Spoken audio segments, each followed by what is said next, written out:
আপনার কাছে যা আছে তা নিয়েই তুষ্ট থাকুন, সেটা নিয়েই জীবন চালাতে হবে আপনাকে। যা আপনার হাতে নেই তা শুধুই স্বপ্ন, কিন্তু এই স্বপ্ন যেন কখনো মন খারাপে রূপান্তরিত না হয়।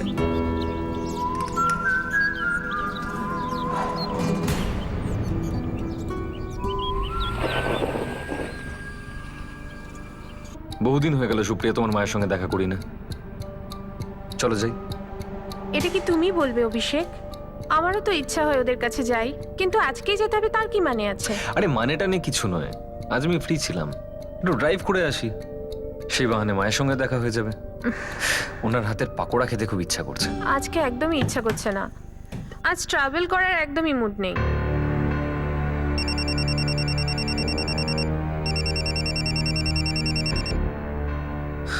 এখন আমরা বেরোইনি, একটু টাইম লাগবে। স্যার এক্ষুনি বেরিয়ে পড়ুন, যদি দেরি করেন তাহলে বাইপাসে ট্রাফিক জ্যাম হয়ে যাবে, কাজের কাজ কিচ্ছু হবে না। জানি, ফোন করছি।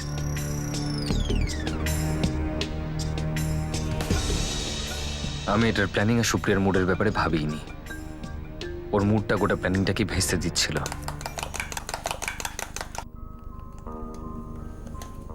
চলো না প্লিজ সুপ্রিয়া, দুজনের মুড চেঞ্জ হয়ে যাবে। চেঞ্জ হবে এই জন্য তো বারবার বলছি শিফট করি, কিন্তু তুমি শোনোই না। মানলাম তো বাবা, হয়ে যাবো শিফট। বাবার এতগুলো ফ্ল্যাট ভাড়ায় পড়ে রয়েছে, দিল্লি, ফরিদাবাদ আরো অনেক জায়গায়, কোথাও শিফট হয়ে যাব। ঠিক আছে, আমি খুব তাড়াতাড়ি বাবার সঙ্গে কথা বলবো, তারপর শিফট হয়ে যাব। কিন্তু আজকে তো শিফট হতে পারবো না, তাই না? আজ তোমার মা বাবার সঙ্গে দেখা করে আসি, চলো না প্লিজ। দুজন দুজনের সঙ্গে আমরা বহুদিন টাইম কাটাই। অভিষেক, তোমার হয়েছেটা কি? আজকে অদ্ভুত ব্যবহার করছো। মানে আমাদের প্রাইভেসির জন্য আমার বাপের বাড়ি তুমি যেতে চাইছো? তুমি ঠিক আছো তো? আরে আমি ঠিক আছি, চলো না প্লিজ সুপ্রিয়া, ভীষণ ইচ্ছে করছে বাইরে গিয়ে ঘোরার, প্লিজ। ঠিক আছে, আমি রেডি হয়ে আসছি।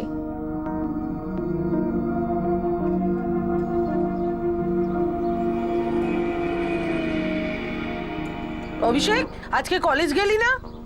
না মা, ওই আজ ছুটি নিয়েছিলাম, ভাবলাম সুপ্রিয়ার সাথে একটু ঘুরে আসি, একটু ঘুরেও আসি, আর ওর বাবা মার সঙ্গে দেখাও হয়ে যাবে। খুব ভালো কথা, ঘুরে আসলে ওরও মনটা ভালো হবে।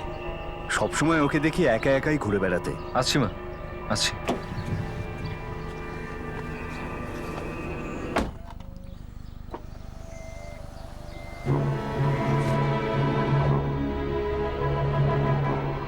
হ্যাঁ, 5 মিনিট আমি তোমাকে ক্রস করব, ম্যাক্স টু ম্যাক্স 9:30 বাজবে। ওকে।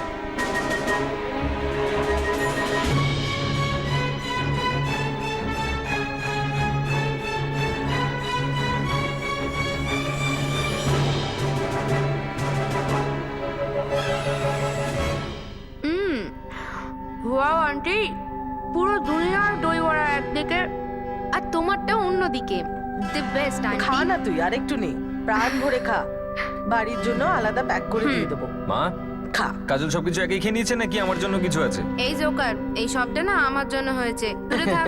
আচ্ছা, এই চি, আন্টি ছোটবেলা থেকে এরকম নাকি? ইয়াক। Tata uncle.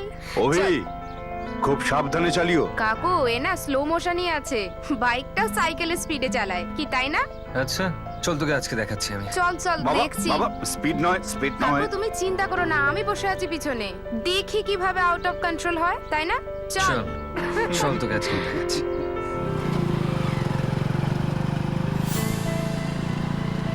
আরে ওই আর্ট ফিল্মের হিরো, এটা গরুর গাড়ি নয়, এটা বাইক। এই স্পিডে চলে আমরা কালকের ফার্স্ট লেকচারে গিয়ে পৌঁছবো। আমি এমনিতেও আজকের লেকচারটা মিস করতে চাই, কারণ মিস সুজাতা আমার জন্য ক্যান্টিনে ওয়েট করছে। কি মিস সুজাতা? আরে সালা, তোর বড় প্রেম জেগেছে ওই মেয়েটির প্রতি? তা না তো কি, ও ভালো মেয়ে, সুন্দর, স্মার্ট।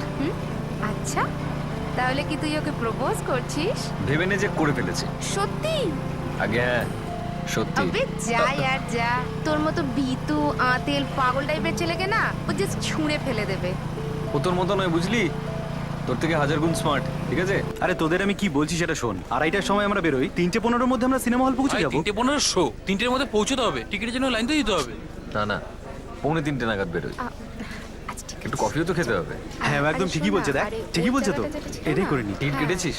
আমি কিন্তু ওকে বলেছিলাম দেখ আরে, না বলতে আরে পারে না। শোন অভিষেক, আজ না আমি তোর সাথে বাড়ি আসবো না রে, বাই। কেন? এক্সট্রা লেকচার আছে? আরে না, অন্য একটা প্রোগ্রাম আছে। কি প্রোগ্রাম আছে? আছে কিছু পার্সোনাল, চল বাই। কি প্রোগ্রাম ছিল তোর প্রভাতের সঙ্গে? মুভি। সকালে ওই এসেছিল তোকে নিতে। কারেক্ট। প্রেম করছিস ওর সঙ্গে? রং। ও করছে আমার সাথে, আমি তো শুধু ভাবছি। হ্যাঁ সেরকম খারাপও নয় ও। কেন, কোনো প্রবলেম?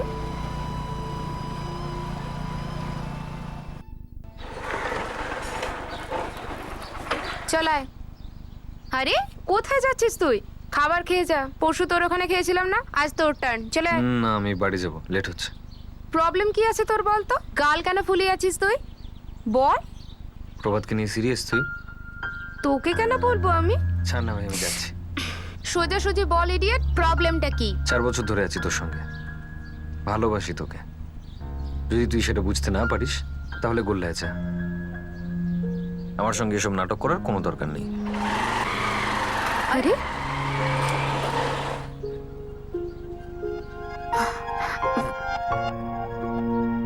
কাজল, খাবার খাবি না? অভিষেকও আসলো না। মা, আমার মুড অফ আছে, আমি পরে খাবো প্লিজ।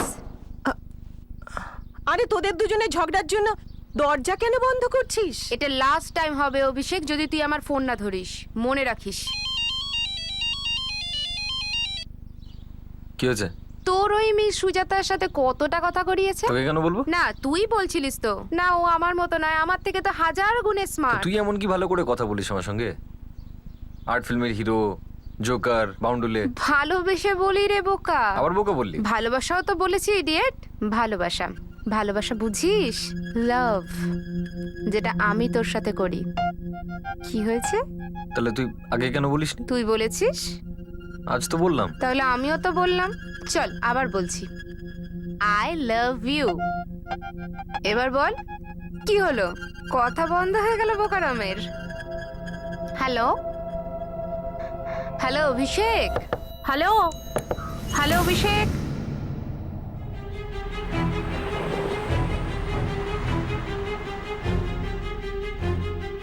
কিভাবে ঝগড়া করতে করতে যাচ্ছে, আমার একদম ভাল লাগছে না। আমি বুঝতেই পারছিলাম না যে অভিষেক কেন বান্টিকে সাথে নিয়ে যেতে চাইছিল না। আমি চাইলে এখন ওই ট্রিপটা ক্যান্সেল করতে পারতাম, কিন্তু সেটা আমি করতে চাইছিলাম না। অনেক কিছু হয়ে গেছিল লাইফে, আর এই কাজটার প্ল্যানিংয়ে আমি অনেকটা ফেঁসে গেছি।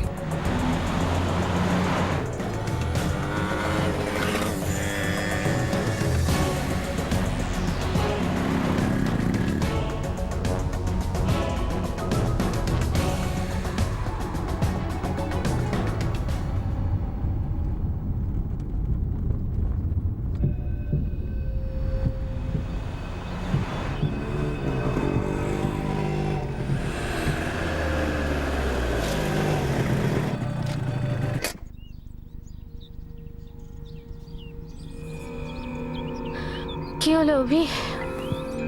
আরে কাছেই তো বাড়ি এসে যাচ্ছে না। জোরে লেগেছে, একটু বোঝো না। এক্ষুনি আসছে। তাড়াতাড়ি আসবে।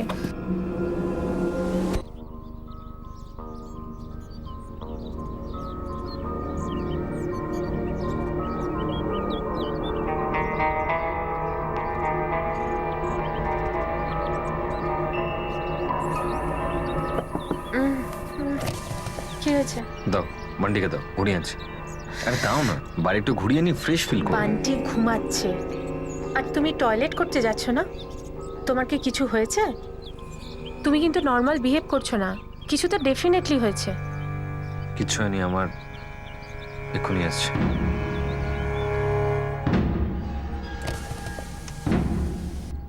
আমি ওদের দুজনকে সিগন্যাল দিতে চাইছিলাম, কিন্তু না, এখন না। আমি তো কিছু করতেই পারলাম না। আর সুপ্রিয়া আমার দিকে ক্রমাগত তাকিয়েছিল।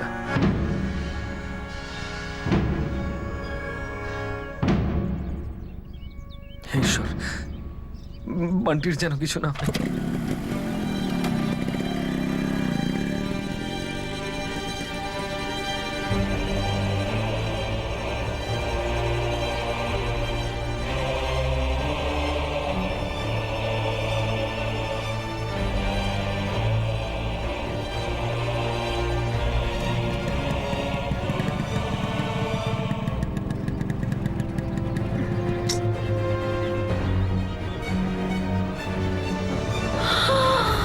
অভিষেক!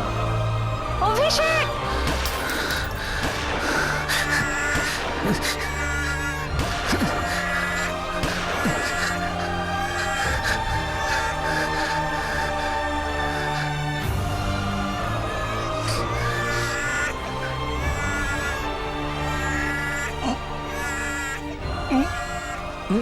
চালাও গুলি, চালাও গুলি, চালাও গুলি। আরে কি হলো, প্রবলেম হচ্ছে? ট্রিগার জ্যাম হয়ে গেছে।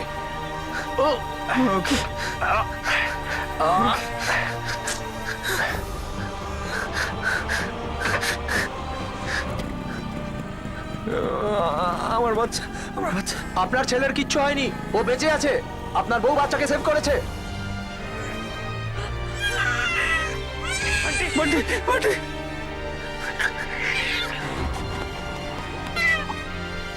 বান্টি।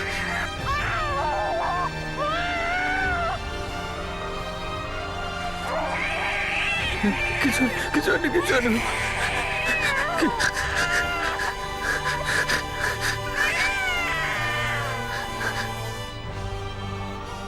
আসল উদ্দেশ্যর তো এটা শুধুমাত্র একটা ঝলক ছিল। এই উদ্দেশ্য তখনই সফল হতে পারত যখন এই পুরো ঘটনাটাকে এটা ভেবে ভুলে যাওয়া যেত যে এটা একটি ডাকাতির জন্য হওয়া কোনো মার্ডার কেস। কিন্তু অভিষেক কি কখনো নিজের লক্ষ্যে পৌঁছতে পারবে? স্যার, পালভেল বাইপাসের কাছে ফায়ারিং হয়েছে। গ্যাংওয়ার? মনে তো হচ্ছে না স্যার। একটা ফ্যামিলি গাড়িতে যাচ্ছিল, হাজবেন্ড ওয়াইফ আর একটা 6 মাসের বাচ্চা। কেউ একজন ওয়াইফকে গুলি করে দেয়। হাজবেন্ড নিজেই গাড়ি ড্রাইভ করে হসপিটালে যায়, আর সেখান থেকে কল এসেছে।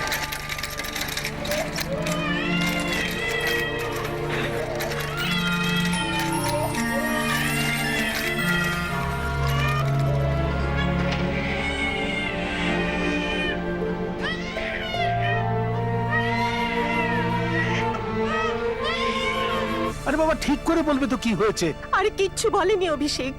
হসপিটাল থেকে ফোন এসেছিল, বলছে যে গুলি লেগেছে। ওরা তিনজন ঠিক আছে তো? আরে মীনাক্ষী, তাড়াতাড়ি করো। আমি কিন্তু বলেছিলাম যখন ওরা বেরোচ্ছিল, আমার কিছু ভালো লাগছে না। আরে ভালো কথা বলো, ভালো কথা ভাবো। চলো। আমার তো সবচেয়ে চিন্তা বার্থডের জন্য হচ্ছে।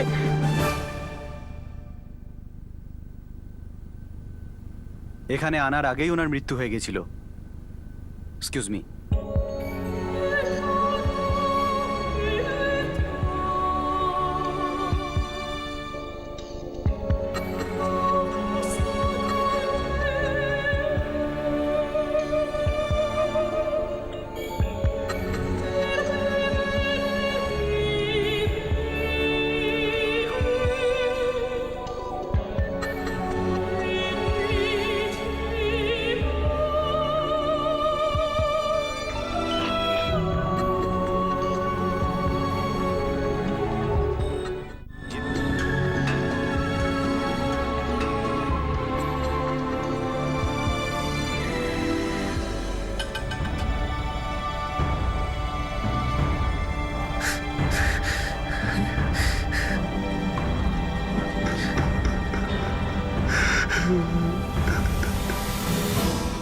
কি হয়ে গেল বাবা?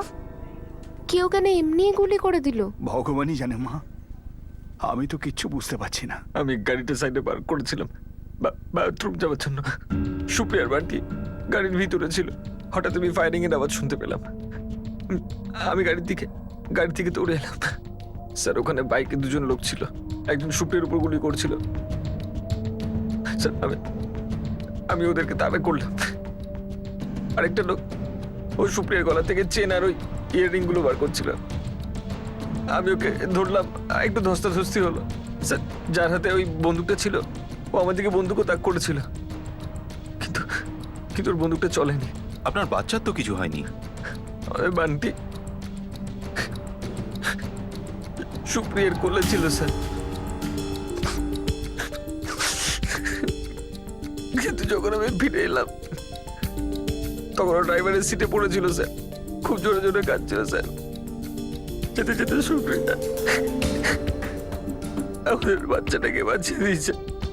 এই যে দুজন লোক মোটর বাইকে করে এসেছিল, এদের মুখগুলো কি ঢাকা ছিল? না স্যার, আমি ওদের মুখটা দেখেছিলাম। আপনার গাড়িটা কোথায়? হসপিটালের বাইরে পার্ক করা আছে। রঞ্জিত, গাড়িটাকে কাস্টাডিতে নাও আর তাড়াতাড়ি ফরেন্সিককে ডাকো। On the way sir. আপনি আপনার ফার্স্ট এড করিয়ে নিন। অনেক চোট পেয়েছেন, এরপর আরো কথা হবে। 5টা গুলি পয়েন্ট ব্ল্যাঙ্ক রেঞ্জ থেকে, ডেড ইন অ্যারাইভাল। গুলিগুলো দেখতে পারি? কিন্তু এগুলো একটু আলাদা লাগছে, ডিটেলসটা ফরেন্সিক টিম বলতে পারবে। এগুলো দেখে মনে হচ্ছে না তো দেশি গুলি, ইম্পোর্টেড গুলি, অর্থাৎ মার্ডার ওয়েপনও ইম্পোর্টেড।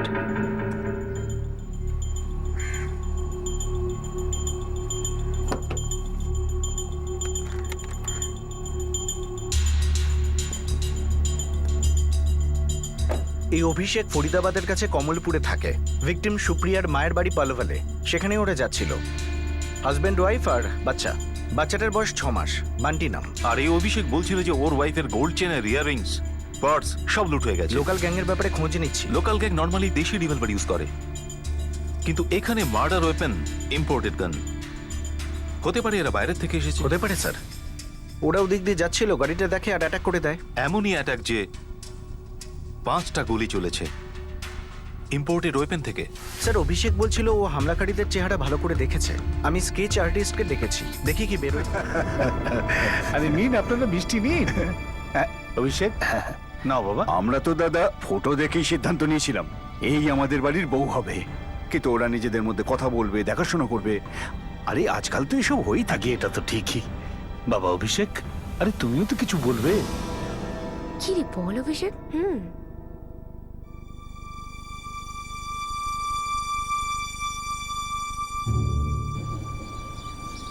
Hello aunty. এটা কি আন্টি, তুমি আমাদের বাড়িতে চলে আসতে, না হলে আমাকেই ডেকে নিতে। না রে মা, দুটো জায়গায় ঠিক নয়। আচ্ছা ঠিক আছে, বলো। দেখ রে মা, যতদিন তুই অভিষেকের জীবনে থাকবি ও বিয়ের জন্য রাজিই হবে না।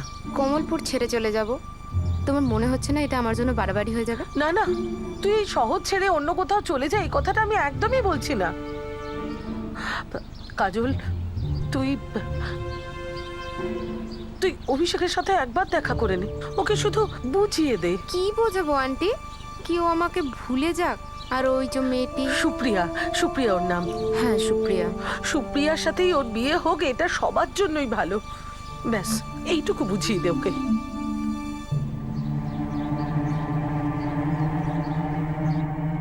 এটা তুই বলছিস কাজল? আমি বলছি অভিষেক, এই জন্য নয় কি আমি সতী সাবিত্রী স্যাক্রিফাইস টাইপের, এই জন্যই কি তুই তোর প্যারেন্টসকে হার্ট করছিস। ওনারা চান যে তোর বিয়ে একজন সুন্দরী, সুশীল, সংসারী মেয়ের সাথে হোক, যেটা ওই সুপ্রিয়া। ওনারা তোর বিয়ে আমার সাথে কখনোই দেবেন না। আমি কিছু বুঝলাম না বাবা। কাজল তোমার খুব ভালো বন্ধু, খুব ভালো মেয়ে, সব ঠিকই আছে, কিন্তু তোমাদের বিয়ে হতে পারে না। এই জুটিটা ঠিক হবে না। কেন? তোমাদের ওই খুনসুটি, টানাটানি, তোমাদের স্বামী স্ত্রী সম্পর্কের মধ্যে এগুলো ঠিক সম্মানজনক হবে না। আবার এর মধ্যে সম্মান টম্মান কোথা দিয়ে এলো? মা, তোর বাবা ঠিকই বলছেন। আমি জানি তোদের দুজনের মধ্যে ওই ফিলিংস কিছু আছে হয়তো, কিন্তু বাবা বিয়েটা একটা কলেজের পিকনিকের মতো নয়। বাইক, কম্পিউটার, ফোন, কখনো কোনো কিছুতে না বলিনি, কিন্তু স্ত্রী কোনো জিনিসপত্র নয়, ওটা একটা সম্পর্ক। সেটা শুধু তোমার নয়, পুরো পরিবারের মধ্যে হয়। আর আমরা দুজন কাজলকে কখনো বউ হিসেবে দেখতে চাই না। আমি তোমাকে বলেছি না, ও তোমাকে কখনো সম্মান দেবে না। বাবা ও জোকার, বোকা, যাই বলুক না কেন, ওটা বন্ধুত্বের জন্য বলে, ইয়ার কি করে বলে, আমায় ইনসাল্ট করার জন্য বলে না। বাবা ও খুব রাগী, ও তোমাকে মেনেও নেবে। বাবা আমি অনেক দেখেছি, তোমরা স্বামী স্ত্রী হতেই পারো না। আর আজ তোমার মজা মনে হচ্ছে যেটা, ভবিষ্যতে সেটা অপমান মনে হবে। দেখ বাবা, মেয়েদের মধ্যে না একটা স্থিরতা থাকার দরকার, সংযম। ওই যে তোরা কন্ট্রোল বলিস না, মুখের উপর, নিজের ভাবনার উপর, শরীরের উপর। মা এটা ভুল। তুমি খুব ভালো করে কাজলকে চেনো। ও বকবক করতে পারে, ও কাঁধে হাত রাখতে পারে, কিন্তু চিপ নয়। আমি চিপ বলিনি, আমি বলেছি স্থিরতা। আর দ্বিতীয়ত ওই ওই যে ওভার ফ্রেন্ডলি হওয়ার যে স্বভাব, বিয়ের পর তো সেটা যাবেই না। তারপর 5 জন লোকের সামনে, আত্মীয় স্বজনের সামনে যদি মুখ থেকে কিছু বেরিয়ে যায়, তাহলে চিপ নয়, খুব খারাপ লাগবে। দেখো বাবা, তুমি জেদ ধরে থাকলে আমরা খুব কষ্টই পাবো, কারণ আমরা কিছু করতে পারবো না। কিন্তু এটা মনে রেখো, বাবা মাকে দুঃখ দিয়ে ভালো কিচ্ছু হয় না, তোমরা সুখী হতে পারবে না।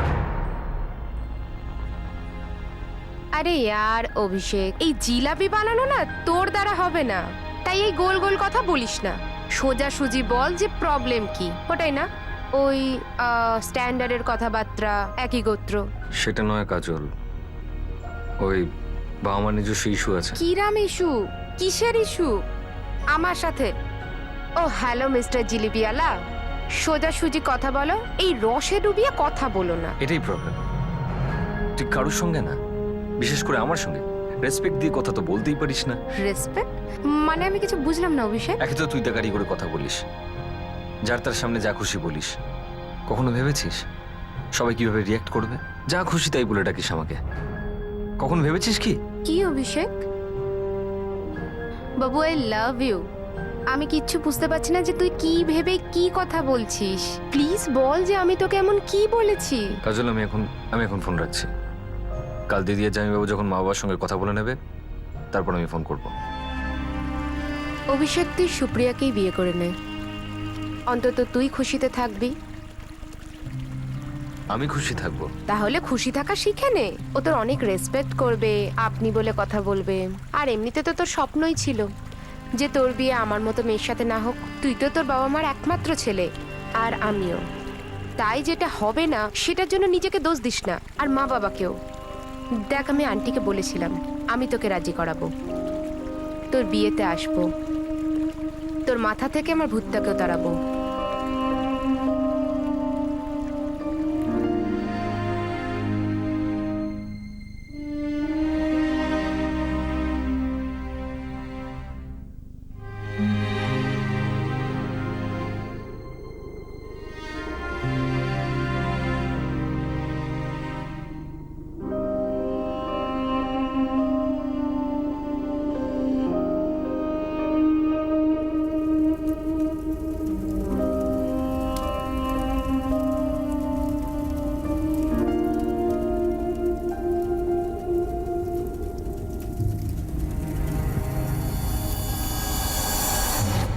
দেখুন, এই এলাকায় 3টে বড় হিরো আছে, 3টে মিডিয়াম, 6টা ছোটখাটো।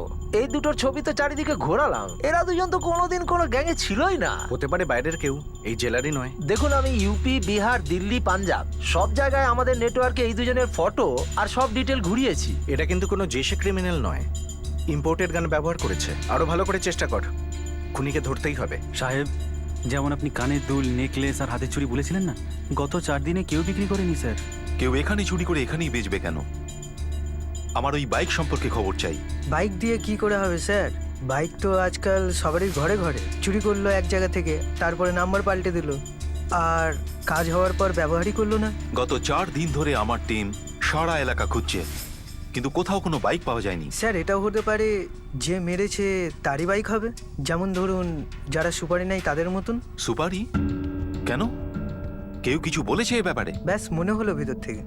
মানে ইম্পোর্টেড পিস্তল, 5টা গুলি এত কাছ থেকে, তাও আবার মহিলার উপর, তাই মনে হলো স্যার।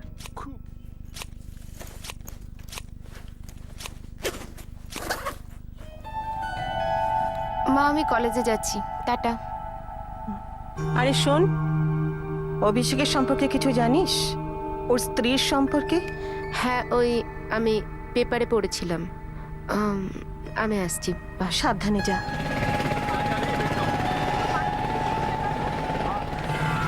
স্যার, অভিষেক আর সুপ্রিয়ার ফোন রেকর্ডস থেকে কোনো অ্যাফেয়ারের ব্যাপারে কিছু জানা যায়নি। আর ওই চুরির ব্যাপারে কিছু? এখনো তো কিছু প্রমাণ হয়নি। না স্যার, লোকে বলছে দিনে দুপুরে এমনটা কি করে হলো। যদি কোনো ঝামেলা হয়ে থাকে তো হয়েছে।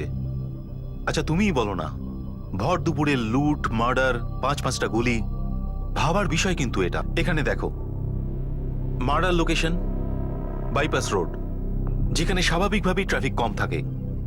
মার্ডার ওপেন, ইম্পোর্টেড গান, 5টা গুলি ক্লোজ রেঞ্জ থেকে চালিয়েছে। এটা প্রমাণিত ইন্টেনশন মার্ডারই। এখন এই মেয়েটিকে লুট করার উদ্দেশ্যেই যে মার্ডার করা হয়েছে, অথবা ওকে কোনো অন্য কারণে খুন করা হয়েছে, সেক্ষেত্রে লুট করাটা কোনো অজুহাত না এক্সট্রা বোনাস, এটা আমাদের বার করতে হবে। অভিষেক এইখানে গাড়ি থামিয়েছিল, ও গেছিল টয়লেটে, আর হত্যাকারীটা নয় এখান থেকে এসেছে অথবা এখান থেকে, আর 5টা গুলি চালানো হয়েছিল ওই মহিলাকে। গুলি মাখনের মতো বেরিয়েছে স্যার, ইম্পোর্টেড গান থেকে। আর অভিষেকের মতে হামলাকারীরা যখন ওকে গুলি করে তখন গান জ্যাম হয়ে যায়। দেখো, মোটামুটি তো এটা বোঝা যাচ্ছে যে ওই হাজবেন্ডই নিজের ওয়াইফকে হত্যা করিয়েছে, কিন্তু এটাও তো হতে পারে যে সামনে থেকে যেটা বোঝা যাচ্ছে সেটা অন্য কিছু। রাস্তা কোনো একটা দেখানো হচ্ছে, কিন্তু উদ্দেশ্য অন্য কিছু। ক্রাইম সিনের স্টাডি অভিষেকের দিকে সন্দেহের আঙুল তো তুলছিল, কিন্তু এমন কিছুই সামনে আসছিল না যা সন্দেহের আঙুলকে বিশ্বাসে পরিণত করতে পারে। একটা পারফেক্ট ক্রাইমকে কি রূপ দেওয়া হয়েছিল? কিন্তু এই অপরাধের আসল কারণ কি? অভিষেকের সঙ্গে সুপ্রিয়ার বিয়ে তার নিজের ইচ্ছেতে হয়েছিল। তাহলে সমস্যা কোথায় আর কখন হলো? কোন বিষয় নিয়ে হলো?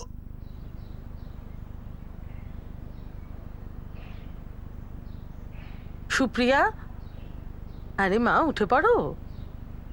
কি হয়েছে মা? বাবা 9:30 বেজে গেছে, অভিষেক অফিসে চলেও গেছে আর তুমি এখনো ঘুমোচ্ছ। 9:30 10টা নর্মাল টাইম হয়। একটু তাড়াতাড়ি উঠো আমি মা। দেরি করেই উঠি। লেট উঠেছে তো তার জন্য মা রেগে গেল কেন? কারোর কোনো ক্ষতি হয়েছে কি? চা দিইনি তো কি প্রবলেম হয়েছে? যখন মন চাইবে তখনই চা চায়, তাহলে কি আমি চায়ের কাপ নিয়ে কিচেনে ওয়েট করে থাকবো? সরি, আমি তোমাদের রান্নার লোক নই। দেখো সুপ্রিয়া, ওরা আমার বাবা মা। তোমার বাবা আমার থেকে অনেক বড়। আমি ওনাদের ভীষণ রেসপেক্ট করি। আমিও ওদেরকে রেসপেক্ট করি অভিষেক। তার মানে এই নয় যে ওনারা আমাকে বাড়ির কাজের মেয়ের মতো ট্রিট করে, একের পর এক কাজ দিতে থাকে। আমার সম্মানের টেস্ট হচ্ছে নাকি? আম সরি অভিষেক, সবার আগে আমার সম্মানটা বড়। আরে চা ঠান্ডা হয়ে গেছিল তাই গরম করে দিতে বলেছে। সেখানে তুমি ঝি চাকরের ব্যাপারটা কোথা দিয়ে পেলে? কথাটা শুধু চায়ের জন্য নয়, বাড়ির সবাই এই ব্যাপারটা জানে। আজ এটা, কাল ওটা, পরশু এটা, এক এক করে রোজ মা আমাকে কাজ দিতে থাকে, যেটা আমার পক্ষে সম্ভব নয়। আমি পছন্দ করছি না, আমি করব না। তার মানে তো এটা নয় যে উনি প্রত্যেকটা কথা তোমাকে কমপ্লেন করবেন। এরকম করলে তো তুমি একটা কমপ্লেন বক্স তৈরি হয়ে যাবে। না ওনার ছেলে হবে, না আমার হাজবেন্ড হবে। ওনারা কোনো কমপ্লেন করেননি, শুধু কথায় কথায় বলেছেন। কিন্তু তুমি তার উপরে অ্যাকশন নিচ্ছ, তার উপরে তুমি আমায় প্রশ্ন করছো। কি ভাববো আমি এই ব্যাপারটা? দেখো অভিষেক, তোমাদের যদি মনে হয় আমি একজন টিপিক্যাল বউ হয়ে থাকবো, সব কথা শুনে চলার মতো মেয়ে, তাহলে আই এম সরি। আমি এরকম একদমই নই। আমি নিজে স্বাধীনভাবে চলতে ভালোবাসি। যেটা আমার পছন্দ হবে সেটা আমি করব, যেটা হবে না সেটা আমি করব না। সো প্লিজ নিজের প্যারেন্টসকে বোঝার সাথে সাথে আমাকেও একটু বোঝার চেষ্টা করো না। সব ঠিক হয়ে যাবে অভিষেক, আমাকে ট্রাস্ট করো।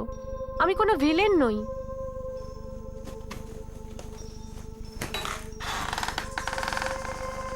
আর শোনো অভিষেক, আমার কার দরকার, ছোট হলেও চলবে। কার কেন চাই তোমার? যদি আমি কোথাও যেতে চাই তাই জন্য। ড্রাইভিং আমি করতে পারি। তুমি কোথায় যাবে? এমনি যদি আমার ইচ্ছে হয় কোথায় যাওয়ার। তাহলে অটো নিয়ে নিও। গাড়ি দিয়ে কি করবে? তো বাবার কি জন্য দরকার গাড়ির? তুমি নিজের লিমিট ক্রস করছো। লিমিটে থাকো, ঠিক আছে? ঠিক নেই। তোমার বাবা আমার বাবার কাছ থেকে গাড়ি চেয়েছিল, আর বিয়ের সময় আমার বাবা গাড়িটা দিয়েও ছিল। আর এখন যদি আমি তোমার কাছ থেকে একটা ছোট গাড়ি চাই, তাতে প্রবলেমের কি আছে? অভিষেক, তুমি আমার হাজবেন্ড হও আর খুব ভালো রোজগার করো তুমি। আর যদি একটা ছোট গাড়ি চাই তাতে তুমি অ্যাফোর্ড করতে পারবে, আর তুমি সাথে সাথে এনে দিতে পারো।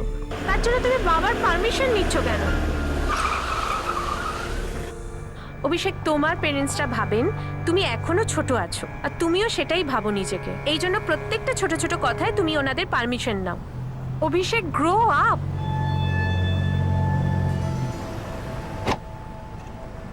কাজল,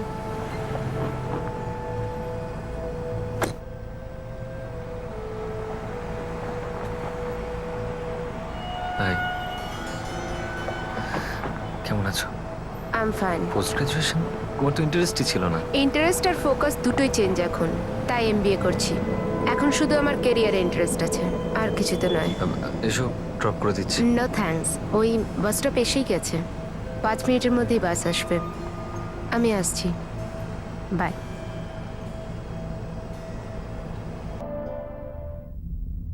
তুমি চাকরি ছেড়ে দিয়েছো অভিষেক? হ্যাঁ, লাস্ট মান্থ নোটিশ দিয়ে দিয়েছি অফিসে। আমি তোমাকে বলেই দিচ্ছিলাম। কিন্তু আমি জানলাম মার কাছ থেকে। আমি বলি বা মা বলুক, তাতে কি যায় আসে? যায় আসে অভিষেক। মা আমাকে জানায়নি, মা আমাকে চাগিয়েছেন যে তুমি আমার বর থেকেও বেশি ওনার ছেলে। তুমি এই জন্য রেগে যাচ্ছ? আমি এমবিএ কেন করছি, কি জন্য করছি, এসব ব্যাপারে কোনো ইন্টারেস্ট নেই তোমার? ইন্টারেস্ট তখন হতো অভিষেক যদি তোমার সবকিছু আমাকে শেয়ার করতে। যেরকম কোনো হাজবেন্ড তার ওয়াইফকে করে। আমি তোমাকে বলতে যাচ্ছিলাম সুপ্রিয়া। কিন্তু আমাকে বলা হয়েছে, তাই না অভিষেক? এরকম ছোট ছোট কথা, দোষারোপ, এগুলো তখন দূর হয় যখন আমরা একে অপরের সঙ্গে থাকবো। শুধু আমরা দুজন, মানে? আমরা আলাদা হয়ে যাই। বাবার এত ফ্ল্যাট আছে দিল্লিতে, যে কোনো একটা ফ্ল্যাট নিয়ে নিলেই তো হয়। That's impossible Supriya. আমার মা বাবাই আমার জন্য সবকিছু। আমি ওদের থেকে আলাদা হতে পারবো না। এবার এটা যতটা আমার, ততটা তোমারই। এটাকে বাড়ি বলো না অভিষেক। এখানে শুধু দুটো ঘর আছে, একটায় যেখানে তুমি আর তোমার পেরেন্টসরা থাকে, আর আরেকটায় আমি আর আমাদের যে বাচ্চা আসছে আর তুমি। এখন ডিসাইড তুমি করবে যে তুমি কোন ঘরে থাকতে চাও।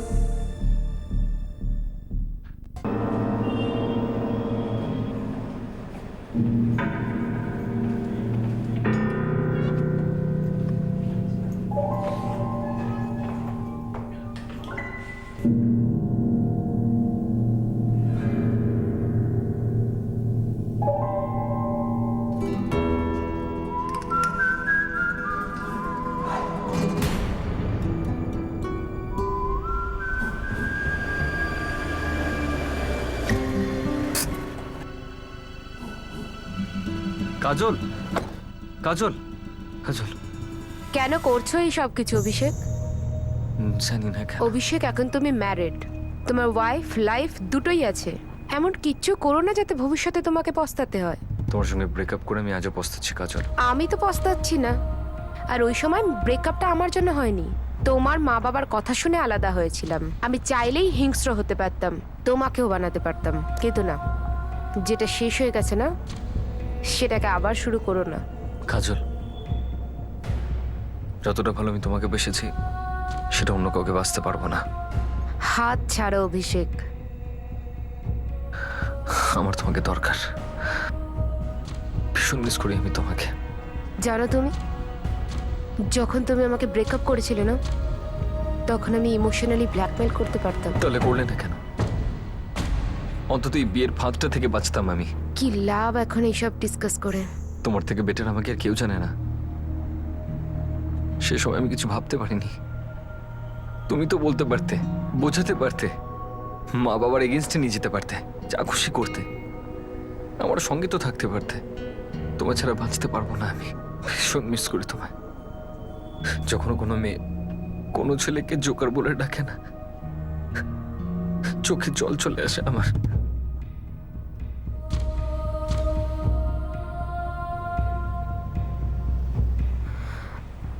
অভিষেক, আমি তোমাকে কখনো ছাড়তে চাইনি, কিন্তু জানতাম না আমাদের প্রেমটাকে কিভাবে টিকিয়ে রাখবো।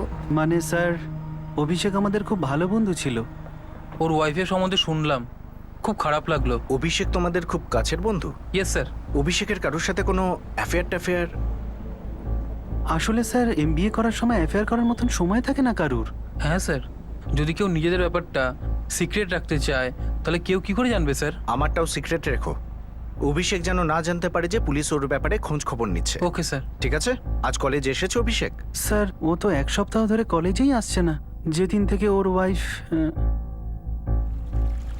বান্টি কোথায়? নিজের দাদুর কাছে। ওর কিছু হয়ে যেত তাহলে? তাহলে আমি নিজেকে কখনো ক্ষমা করতে পারতাম না। অভিষেক, তোমায় যেতে হবে, তুমি যাও। এখন আমাদের এইভাবে দেখা করাটা উচিত নয়। আর হ্যাঁ, যখন আমরা প্রথম দেখা করেছিলাম তখন কেন আমাকে বলনি যে সুপ্রিয়া প্রেগনেন্ট? আমি প্রমিস করে বলছি, আমি তোমার সাথে দ্বিতীয়বার আর দেখা করতাম না। কাজল, কাজল, তুমি আমার জীবন। অভিষেক, তুমি বাবা হয়েছো, ফ্যামিলি আছে তোমার, আমরা অনেক বেশি খারাপ করছি। কাজল, আমি একবার তোমাকে হারিয়ে ফেলেছি, আরেকবার হারাতে পারবো না। অভিষেক, দু নৌকায় পা রাখলে না, লক্ষ্যে কখনো পৌঁছতে পারবে না, ডুবে যাওয়াটা নিশ্চিত। তুমি আমার দ্বিতীয় নৌকো নও কাজল, তুমি আমার নদী, আর আমার কোনো নৌকরই তোমাকে ছাড়া কোনো মানে নেই। স্যার, অভিষেকের এমবিএর বন্ধুদের সাথে খুব ডিটেলে কথা বলেছি। কোনো মেয়ে অথবা কোনো অ্যাফেয়ারের কোনো ব্যাপার নেই। বাকি অন্য কিছু মনে হয়েছে তোমার? হ্যাঁ স্যার, একটা কথা আছে। কি? অভিষেক খুব ভালো একটা চাকরি করতো, সেটা ছেড়ে ও এমবিএ ক্লাসে জয়েন করে, কিন্তু রেজিস্টার থেকে জানা যাচ্ছে ওর অ্যাটেন্ডেন্স মাত্র 30%। বাকি সময় ও কোথায় থাকতো কেউ জানে না। ডেফিনেটলি চাকরি ছেড়ে এমবিএ করার পেছনে কোনো কারণ তো আছেই। ওই কলেজেই আছে, নতুন নয় বলে হয়তো কখনো নজরে আসেনি, পুরনো কিছু হতে পারে। ওই এমবিএ কলেজের থেকেও কিছু পুরনো। স্যার আমি একটা কাজ করছি, অভিষেকের গ্র্যাজুয়েশন কলেজে গিয়ে জিজ্ঞাসাবাদ করি, যদি ওখান থেকে কিছু জানা যায়। শোনো না, ওই কাজল ছিল না, ওই ওই কলেজে এমবিএ করছে, আরএস কলেজ অফ বিজনেস। সেদিন সুপ্রিয়া একদমই বাপের বাড়ি যেতে চায়নি, অভিষেকই ওকে রাজি করায়। অভিষেক আর কাজল ভেবেছিল তারা যা যা করেছে তা কখনো কারো সামনে আসবে না, আর তাদের পরিবারের লোকেদের সামনে তো কখনোই না। এবার তুমি কি করবে? আমি কি করব? অভিষেক এটা শুধু আমার নয়, আমাদের দুজনের বাচ্চা। কাজল শোনো, অ্যাবর্শন করি না এটা বলো না। তাহলে সলিউশন কি? ছেড়ে দাও সুপ্রিয়াকে, ডিভোর্স নিয়ে নাও, তারপর আমার সাথে বিয়ে করে নাও। আর এমনিতেও তুমি সুপ্রিয়ার সাথে তেমন খুশি নাও। বান্টির জন্ম হয়েছে এখন মাত্র 6 মাস হয়েছে, আর ওই সুপ্রিয়া এমনিতেও খুব জেদি আর অ্যাগ্রেসিভ টাইপের। এই কন্ডিশনে আমি যদি ওর কাছে ডিভোর্স চাই না, ও আমাকে বরবাদ করে দেবে, আর আমার ফ্যামিলি কেউ। তুমি ওকে জানো না কাজল। আমি শুধু এইটুকু জানি যে আমি তোমাকে ভালোবাসি আর তুমি আমাকে ভালোবাসো। এখন আমাদের ভালোবাসা আমার পেটে, যে এই পৃথিবীতে আসবে, আমাদের বিয়ে হবে, এটাই মুখ্য এবং এটাই লক্ষ্য। এখন রাস্তা খোঁজো। অপারেশন করা ছাড়া কোনো রাস্তা নেই কাজল। রাস্তাই নেই? তাহলে তুমি কোন রাস্তা দিয়ে আমার কাছে এসেছিলে? যখন তুমি জানতেই যে তোমার বউ প্রেগনেন্ট, তাহলে তুমি কোন রাস্তা দিয়ে আমাকে খাটে নিয়ে গেছিলে? যখন তোমার বাচ্চা হয়ে গেল তখনও তো তোমার রাস্তা বন্ধ হলো না, উল্টে আমাকে প্রেগনেন্সির রাস্তা এনে দাঁড় করিয়ে দিলে। আর এখন বলছো যে রাস্তা নেই। অভিষেক, অ্যাবর্শন রাস্তা নয়, অ্যাবর্শন মার্ডার আমার বাচ্চার। তাই আমি ঠিক করে নিয়েছি, আমাদের বিয়ে তো হবেই। আমাদের বাচ্চাকে কেউ কখনো বাজে নামে ডাকবে না, নাকি আমাকে। এই বিয়েটা আমার অধিকার, আর তুমি আমার বাচ্চার অধিকার। আর এই মুহূর্তে যদি তুমি আমার হাত ছেড়েছো না, আমি আদালতের দ্বারস্থ হব। খবর পুরো পাকা? ঠিক আছে স্যার। মেয়েটার নাম কাজল, অভিষেকের গ্র্যাজুয়েশন কলেজের ফ্রেন্ড। এক্স গার্লফ্রেন্ড, অর্থাৎ আমরা সঠিক রাস্তায় আছি। এটা এখনো বলা মুশকিল স্যার, যে ফ্রেন্ড না গার্লফ্রেন্ড। কাজলকে আমরা কোয়েশ্চেনিং এর জন্য ডাকতে পারি। এই কাজলের ব্যাকগ্রাউন্ড চেক করেছো? আনম্যারিড, কিন্তু আজকাল মেয়েটা গায়নির খোঁজ করছে। অনেক কষ্ট করে নার্সের মুখ থেকে বের করেছি যে ও প্রেগনেন্ট। আচ্ছা, কি করে এই কাজল নামে মেয়েটি? আরএস কলেজ অফ বিজনেস স্টাডিজে এমবিএ করছে স্যার। সেম ক্লাসে অভিষেক 1 বছর আগে জয়েন করে। এই নাও, হাতুড়ি আমাদের হাতে চলে এসেছে, এবার সময় এসেছে পেরেক মারার।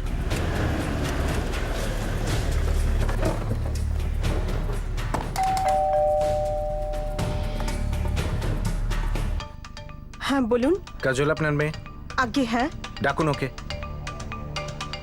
কাজল, আমরা জানি যে তুমি গায়নির কাছে যাচ্ছ, কিন্তু এটা জানি না যে অভিষেক কি তোমার জন্য এমবিএ ক্লাসে জয়েন করে তোমার কলেজে, তাও আবার অত ভালো চাকরি ছেড়ে।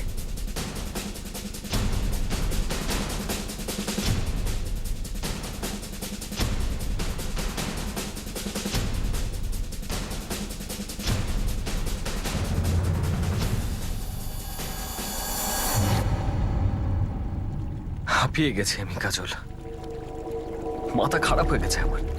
এক তো সুপ্রিয়া মাথায় উঠে নাচছে, বলছে যে বাবা মা থেকে আলাদা হয়ে যাও, আর অন্যদিকে তুমি আমার সামনে দাঁড়িয়ে হুমকি দিচ্ছ যে সুপ্রিয়ার থেকে আলাদা হয়ে যাও। তোমার আর সুপ্রিয়ার মধ্যে যা চলছে তার জন্য আমি দায়ী নই, আর তোমার যে অবস্থা আমার সাথে, আর সেটাও তোমার জন্য।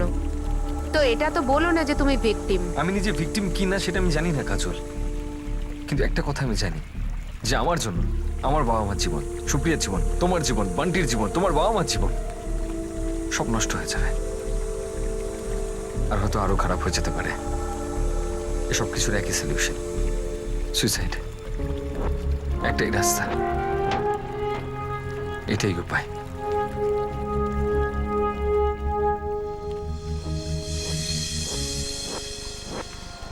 অভিষেক, সুইসাইড কখনোই কোনো প্রবলেমের সলিউশন হতে পারে না। মরে গিয়ে কি হবে? আমরা হ্যাপি ছিলাম অভিষেক, মাঝখানে কে এলো? সুপ্রিয়া।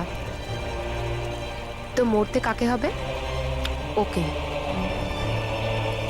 সুপ্রিয়া যদি না থাকে তাহলে আমাদের কোনো প্রবলেম হবে না।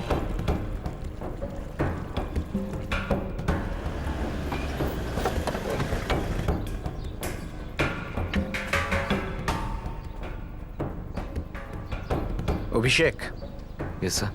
তোমার বাচ্চা মাত্র 6 মাসের না? ওর তো এই ব্যাপারটা মনেই থাকবে না, কিন্তু ও যখন বড় হবে তখন জানতে পারবে যে ওর মা শেষ মুহূর্তে ওকে কিভাবে বাঁচিয়ে দেয়।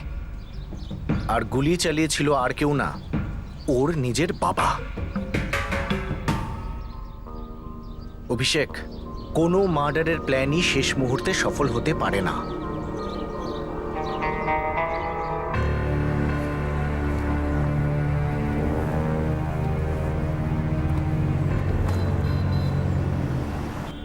এই ইমরান আর প্রকাশের সবসময় টাকার দরকার হয়, যখনই দেখো টাকা চাইতে থাকে। ওদের কি আমাদের কথা পুরো প্ল্যান জানা আছে? এবার তো বলবো আমি। দেখো, আমি এটা বলছি না যে তোমরা আমার এই কাজটা করে দাও, শুধু আমার একটা বন্ধুকে ব্যবস্থা করে দাও। করতে পারবে? আমাদের ইউপি সাইডের গ্রামে একটা লোক আছে, অনেকবার জেলেও গেছে। শুনেছি ও পিস্তলের চোরাই ব্যবসা করে। ভাই তুই তো আমাদের আগে বলিসনি তুই আর কাজল আবার প্রেম করছিস। এবার তো বলছি রে ভাই, হেল্প কর আমার একটা। টাকা দিচ্ছি, আর এবার লোন নয়, টাকাটা তোরা রেখেই দিস। পিস্তলের ব্যবস্থা হয়ে যাবে। ব্যাস আমাদের নাম যেন না আসে। আসবে না। ইমরান, তুই বন্দুকের ব্যবস্থা করে দে। প্রকাশ, আমাকে একটা জালি সিম কার্ড এনে দে।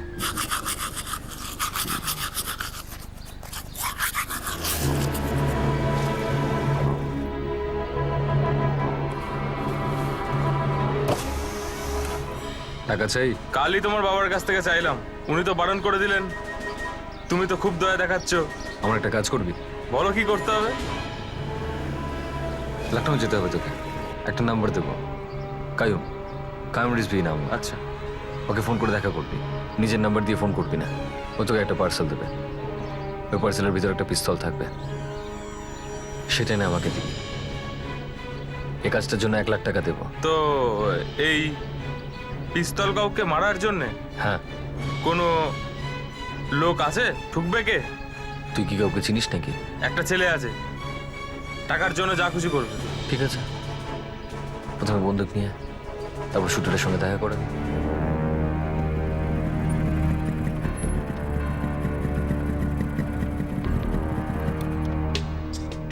এ হলো সুভাষ, ও আসলে গ্রামে ক্ষেত মজুরি করে খায়। নমস্কার। একজনকে গুলি মারতে হবে, বন্দুক চালাতে পারবে?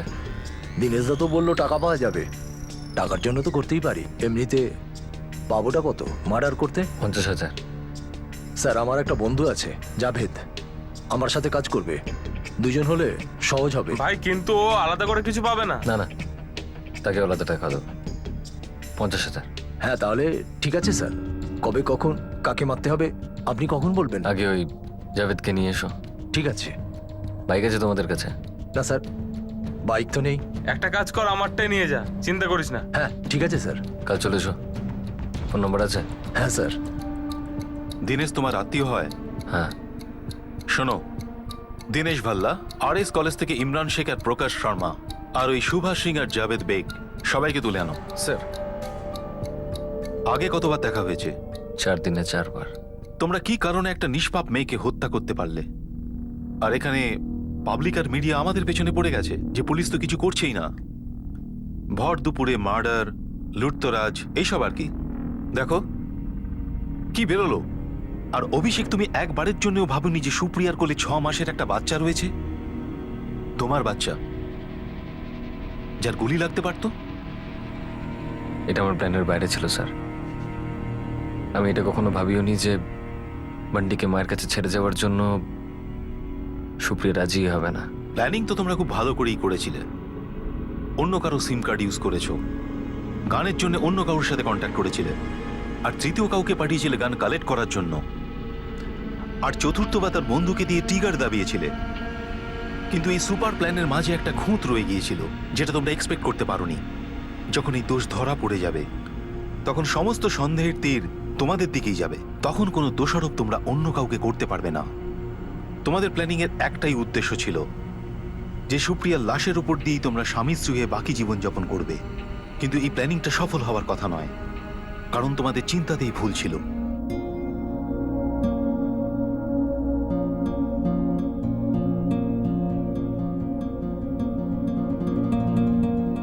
প্ল্যান সম্পূর্ণরূপে ফেল হলো। চক্রান্তকারী আর তাদের সব ঘুঁটিরা এখন পুলিশের হেফাজতে রয়েছে। কাজল কোর্টে অ্যাপ্লিকেশন করলো যে সে তার প্রেগন্যান্সি টার্মিনেট করতে চায়, আর সব মেডিকেল প্রসিডিওরের পর অ্যাবর্শন করিয়ে দেওয়া হলো। অভিষেক, কাজল আর তাদের বন্ধু ইমরান, প্রকাশ, দীনেশ, সুভাষ আর জাভেদকে সুপ্রিয়াকে খুনের জন্য আইপিসি 302 ধারায় গ্রেফতার করা হয়েছে। সেই সঙ্গেই তাদের বিরুদ্ধে আইপিসির 120B ধারাও দায়ের করা হয়েছে ক্রিমিনাল কনস্পিরেসির জন্য। 6 মাসের বান্টির প্রাণ একটুর জন্য বেঁচে গিয়েছিল, কারণ তার মা আসল সময়ে তাকে সাইডের ড্রাইভারের সিটে রেখে দিয়েছিল। আর সেই কারণেই অভিষেক, সুভাষ আর জাভেদের বিরুদ্ধে বান্টিকে অ্যাটেম্পট টু মার্ডারের অভিযোগও দায়ের হয়েছে আইপিসি 307 ধারা অনুযায়ী। এই ভয়ঙ্কর হত্যাকাণ্ডে যদি কেউ কিছু হাসিল করে থাকে তা হলো দুঃখ আর শুধুমাত্র শূন্যতা, যা অনেকগুলি জীবনকে জীবন্ত কবর দিয়েছে। ততক্ষণ সুরক্ষিত থাকুন, সতর্ক থেকে একজন ভালো নাগরিকের দায়িত্ব পালন করুন, আর দেখতে থাকুন ক্রাইম পেট্রোল সতর্ক। শিক্ষা একজনের, জ্ঞান আমাদের সবার। জয় Hind. For more updates, subscribe to our channel, click the show links and enjoy watching the videos.